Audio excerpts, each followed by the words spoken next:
Did I know that a puppet ejaculating silly string was gonna work? No, I didn't know. The reason why it's funny is because of silly string. You know, that's why it's funny. It's not funny because, oh, we did a puppet scene, a sex puppet scene that includes an ejaculation. That's not why it's funny. It's funny because of the stupid choice of using silly string.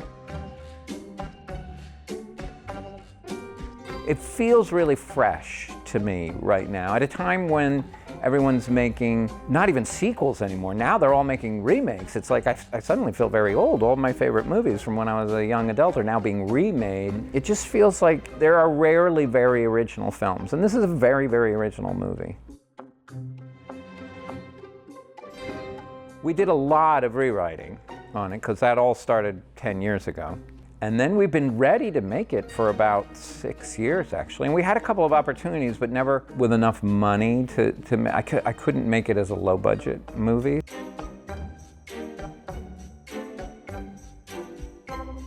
Hey, handsome. You looking for some rotten cotton? I'm a woman. That's okay. Yeah, that's even better. Got a good time for you. We started doing these workshops, these improv workshops with the puppeteers, to try and find a new flavor of comedy, a sharper flavor of comedy. And it worked really well, and we were really enjoying it. And that became a live show that we do now called Puppet Up, which has quite an underground following. And we have a lot of fun doing it. It's very, very funny, but it's blue. So then I started looking for something that was scripted that could work in this more adult tone.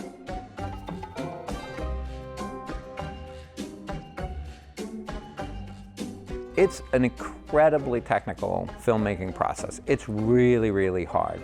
And on this particular movie, we actually added a big layer of challenge to it, which is we wanted to try to infuse some of this improvising comedy energy that Melissa McCarthy particularly excels in, and also what we had been doing in our show Puppet Up. And that was absolutely the first time we've ever done that. Whenever we've done a movie, it is tightly scripted. And you know, even my father would maybe go off a little bit, or Frank Oz would go a little bit outside, but really, always the Muppet movies were very tightly scripted, very tightly planned in advance. And when you try to open up for improvising comedy, you can't have that same level of preparation. So the movie sort of has some of those looser, fun, modern, improvised energy comedy to it, and then some of the real tough sequences, like the sex sequences and the porno shop sequence. Those are real tough technical sequences that had to be really figured out in advance. I'm in the FBI. Oh yeah, what's that stand for? F***ing big idiot?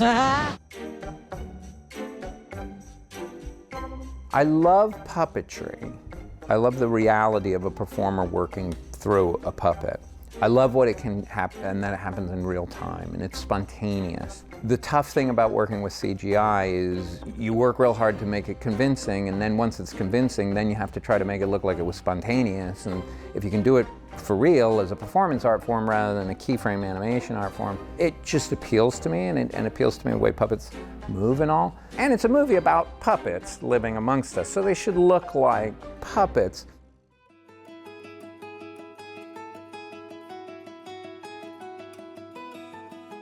His thing was not so much always be the best.